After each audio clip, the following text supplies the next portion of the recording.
simplesmente fique ligado no caminho da graça. Não dê atenção ao seu vizinho que queira conversar, mas fique focado na poderosa palavra de Deus, amém? Aquele que encontrar, por gentileza, em reverência à palavra, você coloca sobre os seus pés. Eita Deus! Aleluia.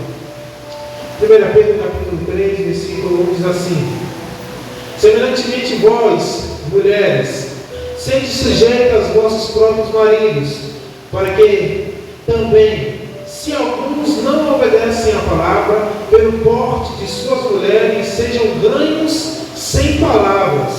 Versículo 2: considerando a vossa vida casta em temor, o enfeite delas não seja o exterior, no frisado dos cabelos, no uso de joias de ouro, na compostura de vestidos, mas o homem encoberto no coração, no incorruptível trajo de um espírito manso e quieto, que é precioso diante de Deus, porque assim se adornavam também antigamente as santas mulheres que esperavam em Deus e estavam sujeitas aos seus próprios maridos, como Sara obedecia a Abraão, chamando-lhe Senhor, da qual vós sois filhas, fazendo o bem e não temendo nenhum espanto.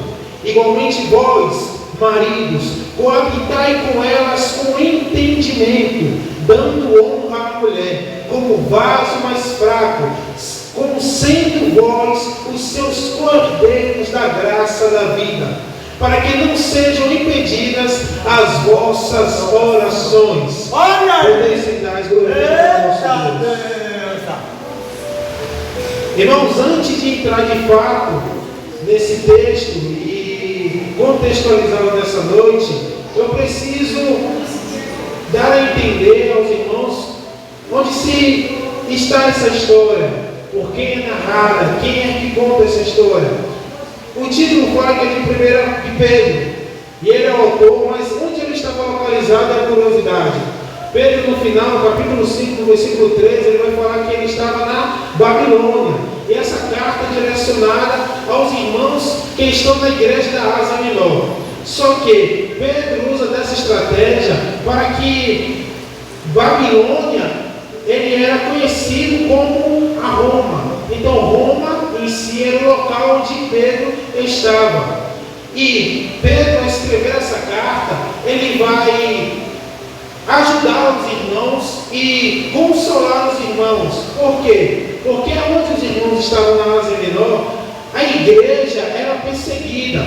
Eles eram perseguidos pelos próprios romanos.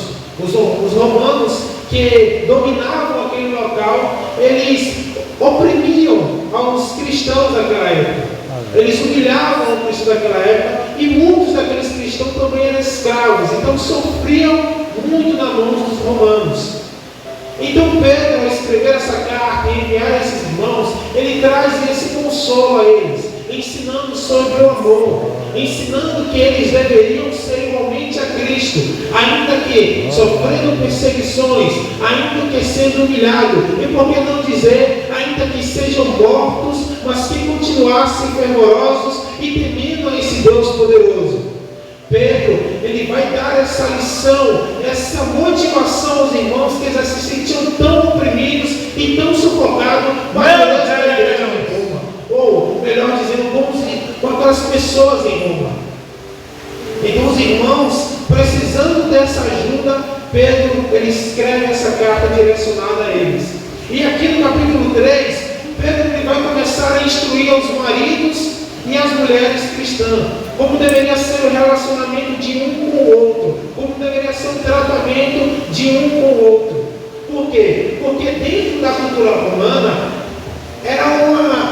eles oprimiam as mulheres, eles não valorizavam as suas mulheres, e tinham elas como apenas um objeto sexual, como um instrumento para ser usado e depois largado fora.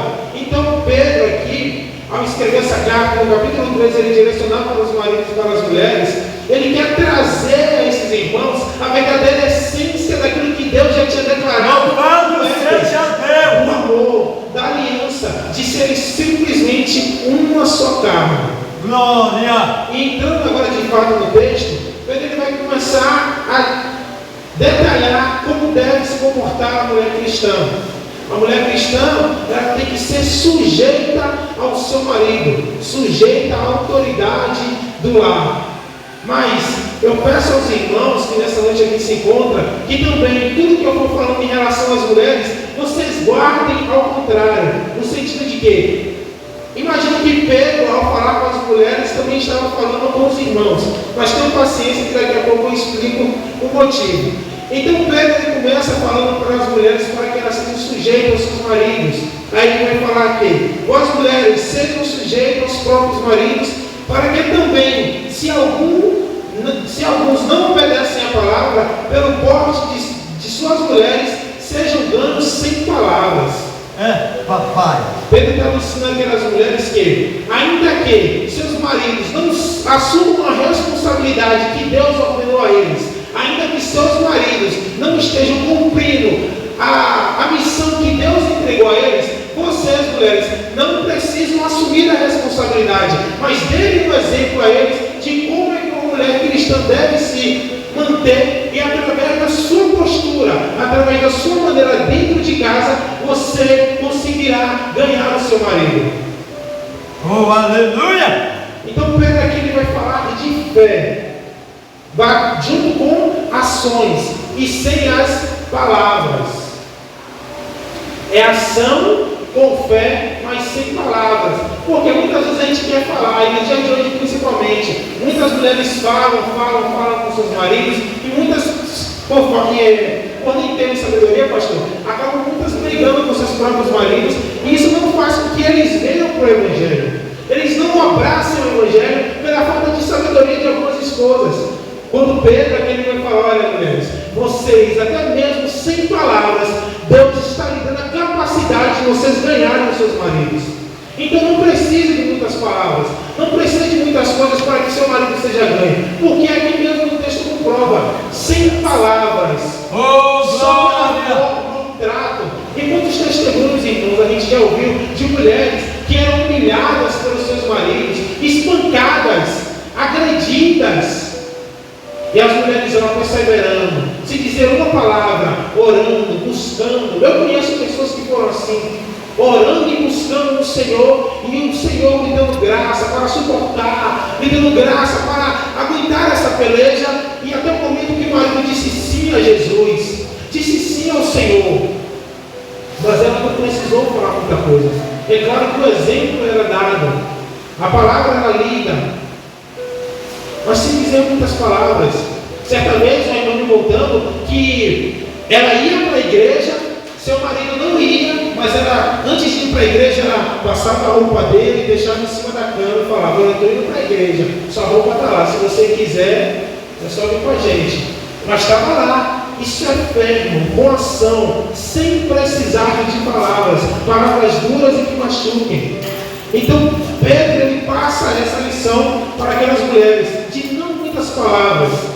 E que aqui nessa igreja existem mulheres assim, que sem muitas palavras, mas pela maneira de se comportar, vocês ganharem os seus maridos para Cristo.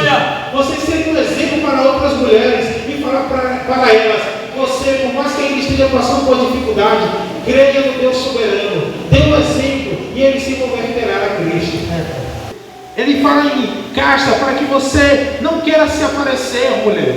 Para que você, mulher, não queira ser a tal, a bambam. E principalmente nos dias de hoje, com o feminismo crescendo. Hoje, o mundo, ele tenta roubar o lugar do homem e querer, de qualquer forma, colocar no lugar da mulher. Mas a ordem de Deus ainda é a mesma. O homem, ele é o líder. O homem, ele ainda é o cabeça. E Pedro passa esse ensinamento: vocês precisam ter a sua vida casta no Senhor, humilde, fechada, não precisa estar se espalhando nem falando para ninguém muita coisa. Para de querer aparecer, para de querer falar para os outros o que está acontecendo na sua vida, o que tem se passado dentro de casa. Lembra da Sunamita, lá com Eliseu? Ela está lá, o filho morreu. Ela sai de casa, vai caminhando até chegar um monte de profeta tá. Ela vai caminhando: como é que está a família? Está bem? Como é que está? Porque o projeto dela, ou o que ela tinha, era com Deus, era com o profeta, não era com as pessoas. E o Senhor está perguntando para você nessa noite: por que você está falando a sua vida para os outros? Por que você está falando para pessoas que não podem resolver a sua situação? Confia no Senhor Deus, entrega a tua vida a Ele e Ele tudo fará. Oh, glória! Mateus 6,33, Jesus Cristo falou: buscai primeiramente o reino de Deus e a sua justiça, e as demais coisas vos serão acrescentadas. Está difícil, eu sei. Está complicado, eu sei. Mas confia em Deus. É nessa hora que a fé tem que operar. É nessa hora que a fé tem que agir. Confia em Deus. Então, mulheres, tanto homens como mulheres, precisam ter a sua vida casta no Senhor, em temor a Ele. Porque não basta simplesmente se isolar. E aqui eu não falo de se isolar do mundo, das pessoas, mas é manter a vida em humildade. Pare de querer falar para todo mundo. E ande em temor com Deus. É na aliança com Ele que você vai viver de maneira plena. Versículo 3: o enfeite delas não seja exterior, no frisado dos cabelos, no uso de joias, de ouro, na compostura de vestidos. Aqui Pedro ele vai falar que a mulher, ela não precisa estar aparecendo pelas suas vestes, pelo seu penteado, pelas joias que usam. Não. Não é isso, mulher, que vai fazer resplandecer a graça que existe dentro de você. Eu sei que veste é importante. Eu sei que se manter de uma maneira íntegra, de uma forma que glorifique o nome de Deus é importante. Mas isso não é o essencial para a salvação e nem para que outros sejam alcançados pela salvação. Mas é o que é em ti. É o que é no homem exterior que ele fala no versículo 4. Mas o homem encoberto no coração. É que ele está falando de dentro. É o homem interior dentro de você. Aquilo que existe dentro de você é isso que vai transformar a vida das pessoas. Se você tem uma vida regrada, uma vida santificada, uma vida de unção na presença do Senhor, é isso que vai transformar a vida de outras pessoas. Não é porque eu me visto como cristão que estou aqui bonitinho, cristão, que as pessoas vão olhar: olha, é crente. Não, ele pode falar, mas ele também é advogado, ele é juiz, ele é alguma função de advocacia. Não é a minha veste que vai transformar a vida de pessoas, mas é aquilo que eu faço, através de quem eu faço e por quem eu faço.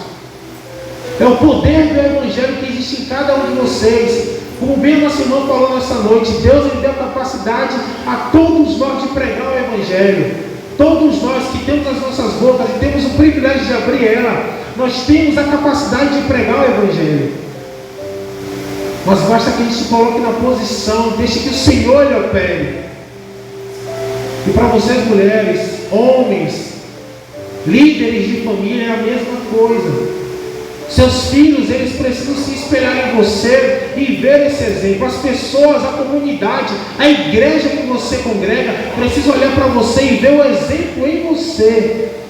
Louvado seja Deus. Não espere só de uma pessoa. Não espere de alguém simplesmente, mas seja você o exemplo. O que Paulo fala para Timóteo? Seu exemplo. Seja você o exemplo. E a mesma ordenança que fica para a igreja nessa noite: seja você os exemplos. Dentro de casa, na comunidade, na igreja qual você congrega, seja o exemplo. Vá lá e faça a diferença. Aleluia. Então Pedro ele fala sobre o ser interior. Ele fala no incorruptível, no traje de um espírito manso e quieto, que é precioso diante de Deus. É isso que vai fazer com que Deus se manifeste. É a sua intimidade, a sua entrega, aquilo que você faz para Deus. É isso que vai convencer almas a se render ao Evangelho. É isso que vai fazer com que sua família esteja ao pé de Cristo. Meu Deus! É a sua conduta com Ele. Oh, papai! Quantas famílias, irmãos, têm perdido? Quantas famílias têm perdido os princípios da palavra? Famílias que não oram mais juntas. Famílias que não têm um estudo bíblico, que não param, sendo reunidos para ler a palavra, para orar. Quantas famílias, quantos lares já perderam isso? Mas deixou que o Instagram, o WhatsApp, a rede social, tudo em traço, menos a palavra. E é por isso que você vê mais jovens, e cada dia mais jovens morrendo, cada vez mais crianças perdidas, porque não são influenciados por pai e mãe dentro de casa, mas são influenciados por outras pessoas que às vezes não estão nem aqui na Bahia, nem aqui no Brasil. São pessoas que estão em outro lado do mundo, mas estão influenciando as nossas crianças, os nossos jovens. Sabe por quê? Porque tem pai e mãe que não está cumprindo a sua missão. A missão de responsabilidade de ensinar é sua.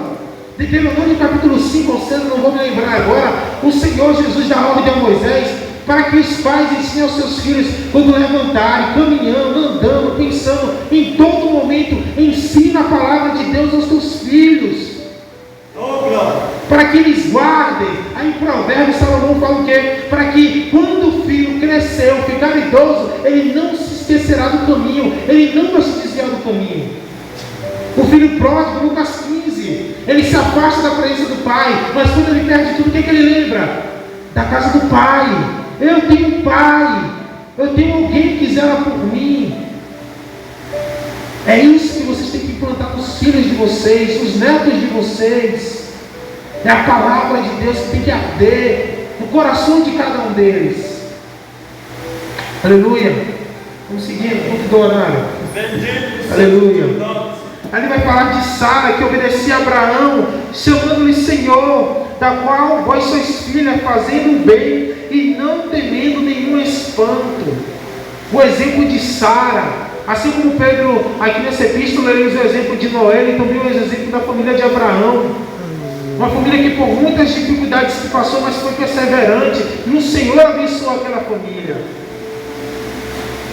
Então seja você instrumento, maridos, instrumentos de Deus, assim como foi Abraão. Mulheres, sejam sábias. Ainda que Sara tenha falhado, mas sejam sábias no trato e no ensinamento dos seus filhos. Chegando no versículo 7, e aqui eu falei o motivo de vocês homens guardarem tudo aquilo, o que eu estava falando, o que Pedro falava a respeito das mulheres, e imaginar como se fosse vocês, porque Pedro vai falar assim, ó, igualmente vós, maridos. A submissão, ela vai ser dada, né, como a gente fala geralmente para as mulheres.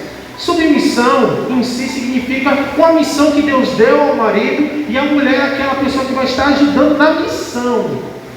E muitas vezes, infelizmente, por uma falta de estudo da palavra, muitas pessoas têm abraçado a ideia de que submissão é humilhação, é pisar na mulher. Deus, irmãos, Deus fez a mulher da costela, lado, para estar do lado, não é para estar não foi do pé não, para estar pisando. Meu Deus, meu Pai. E aí Pedro aqui no versículo 1 ele fala sujeição. Então o que eu entendo? Tanto o marido como a mulher, sempre vocês dois, um sujeito ao outro, porque do contrário não vai dar certo. Às vezes a mulher, pastor me conhece, está lá na correria, às vezes trabalha, né? O marido também trabalha, mas o marido chega primeiro em casa. Eu falo isso porque tem irmão no trabalho que ele encontrou esse exemplo. Ele chega primeiro em casa, a mulher dele trabalha no salão, aí ele chega em casa cansado, ele trabalha viajando. Quando ele chega, ele viaja de 2, 3 dias, aí quando ele volta está bastante cansado. Só que ele chegou certa vez em casa, aí ele sentado no sofá, a mulher dele no salão. Ele falou, poxa, a casa está toda bagunçada, toda suja, mas minha mulher está lá, eu posso fazer, eu posso limpar essa casa. Aí daqui a pouco ele foi lá, pegou a vassoura, limpou, pegou o pano, passou, fez do jeito dele, irmão, mas a casa ficou limpa. Louvado seja Deus. Não é muita coisa não. Eu sei que tem mulher que é exigente na igreja, né, pastor? Tem mulher que gosta de passou o dedo aqui, tem coisa, mas a mulher tem o jeitinho dela. O homem já é um negócio mais grosseiro, mas ele é feio. Coabitai com elas com entendimento. E quantos estão faltando entendimento, tem, irmãs? Muitos homens que infelizmente não estão tendo entendimento para administrar uma casa, uma família. E aqui o entendimento não é você ser a quarta pessoa da Trindade. Não. A ideia aqui é de você ter um conhecimento bíblico, juntamente com a família, mas também ter um entendimento de saber como é a sua esposa. É impossível que um rapaz que é casado 20, 30 anos com uma mulher, pelo menos conheça 1% da sua esposa, para você entender um pouquinho do que ela gosta, do que ela pensa, do que ela sabe. Então é necessário que o homem também tenha entendimento. Aí ele fala, dando-lhe honra como vaso mais fraco. E aqui, irmãos, tem muita gente que se equivoca na iluminação da palavra. Quando fala vaso mais fraco, tem gente que pensa que a mulher porque é mais fraquinha, que não tem força. E aí, julgar pelo que eu estou vendo recentemente, eu estou achando que tem uma mulher mais forte do que alguns machos que tem por aí, né? E não é isso que a palavra quer dizer. Quando a palavra fala a questão de vaso mais frágil, imagine aí, você chega em uma loja onde tudo é caro. Tudo é caro. Aí você entra, você já entra assim de lado, porque para não esbarrar em nada.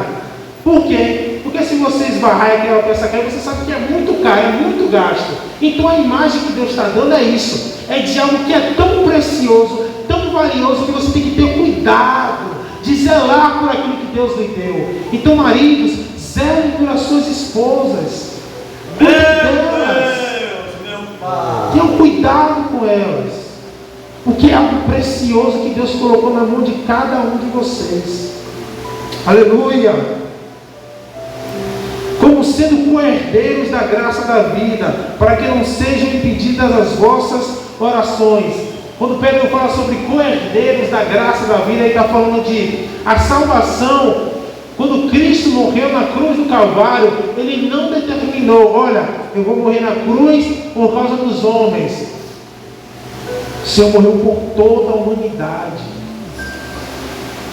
O Pedro está falando aqui sobre a salvação ser estendida a toda a humanidade, independente de ser homem ou ser mulher. Então não pense em homens que vocês são mais importantes porque foram feitos primeiros. Porque a salvação é dada a toda a humanidade. Claro, irmãos, que a gente tem que entender o papel da família. Cada um tem a sua função. A gente vê Deus Pai, Deus Filho e Deus Espírito Santo. Não, os três é a mesma coisa, amém? Mas cada um tem a sua função. É a mesma coisa. Uma só carne, marido e mulher, um só. Mas cada um tem a sua função. Um exército mesmo, está todo mundo na guerra, todo mundo ali é dado como exército, mas tem um tenente, tem um general, tem um cabo, tem um soldado, mas está todo mundo aonde? Na guerra. Todo mundo é o quê? É um exército só. Então a família é dada como isso, como um exército, está todo mundo no mesmo patamar. A salvação é dada para todos. Então não pense que você é mais importante. Ao contrário, se a gente pegar lá em Gênesis capítulo 3, versículo de número 17, quando Deus dá a sentença à mulher, ela vai dizer que ela vai ter dores de parto, não é isso? Vai se multiplicar as dores dela. Agora para o homem, Deus fala assim, ó, toda a terra se tornou maldita por causa de ti. Sabe o que é isso? O pecado entrou no mundo por causa de ti. Porque lá em Gênesis capítulo 2, Deus tinha dado a ordem para não comer o fruto para Adão. Então a responsabilidade maior é do homem. E quando o Senhor voltar, e se a sua família não estiver no altar, Deus vai cobrar de você, homem. Porque a responsabilidade é dada a você. Aleluia. E ele ainda completa, para que as vossas orações não sejam impedidas. Olha o peso, né, irmão? Da nossa falta de comunhão com as nossas esposas, nossas mulheres. As nossas orações podem ser impedidas por uma falta de perdão, um pedido de desculpa, uma falta de afeto. Tudo isso, contribui. É algo pequeno, mas que pode te causar grandes dores. Marido, ame a sua esposa. Mulher, ame seu marido. Valorize-se um ao outro. Deus lhe deu um ao outro. Então valorize aquilo que Deus lhe deu. É até que a morte os separe. Aí você pergunta, e aos filhos, irmão? O que você tem para dizer? Filho, irmão, é obediência. Filho, ele segue o exemplo daquilo que eles veem do pai. Já estou terminando, mas só para concluir. Certa vez no metrô, tinha uma mulher sentada com o seu filho no colo. Ela lia um livro e o seu filho no colo, ela também estava lendo um livro. Aí uma mulher sentada de frente para ela, curiosa, perguntou: por que seu filho, não como as demais crianças, que estão presas ao celular, estão viciadas em algo, que ela está lendo um livro? Isso é tão comum. Sabe o que a mulher respondeu para aquela outra? Ela falou: porque os filhos, eles seguem os exemplos do pai. Qual o exemplo que você tem dado ao seu filho? Qual o exemplo que você tem deixado para o seu filho? É o seu exemplo que o filho vai seguir. Queríamos orar pela nossa família, buscar pela nossa família, jejuar. Marido, ore pela sua esposa. Mulher, ore pelo seu marido. Ore pelos seus filhos juntos. Restabeleçam o culto na família. Façam algo, programe algo entre família, mas não deixe que aquilo que Satanás mais tem tentado destruir, irmãos, nesses últimos dias é a família. Eu sei que o plano dele que era muito grande, já veio de muito tempo atrás, mas nos dias de hoje está muito escancarado, está na cara. Meu Deus! Um exemplo bem básico. Você sabe qual é a bandeira desse grupo que se levantou agora, o tal do LGBT, quem é mais, né? A bandeira deles é toda colorida. Estou falando isso aqui agora porque daqui a pouco a igreja vai ser proibida de pregar. Não, gente. Aquele é um plano de Satanás. Os desenhos que as crianças estão assistindo na internet, os filmes, tudo isso, irmãos, tem um plano de Satanás. Sabe por quê? Quando seu filho ficar mais velho, ele vai crescendo, 5, 6 anos, começa a apresentar um comportamento, eles falam: mas nasceu assim. Não nasceu assim não, irmão. Ele foi influenciado desde cedo. Só que os pais não estavam zelando pelos seus filhos. Queremos vigiar mais, ter cuidado pelos nossos filhos e orar pela nossa família. Amém? Assim agradeço a oportunidade, com Jesus.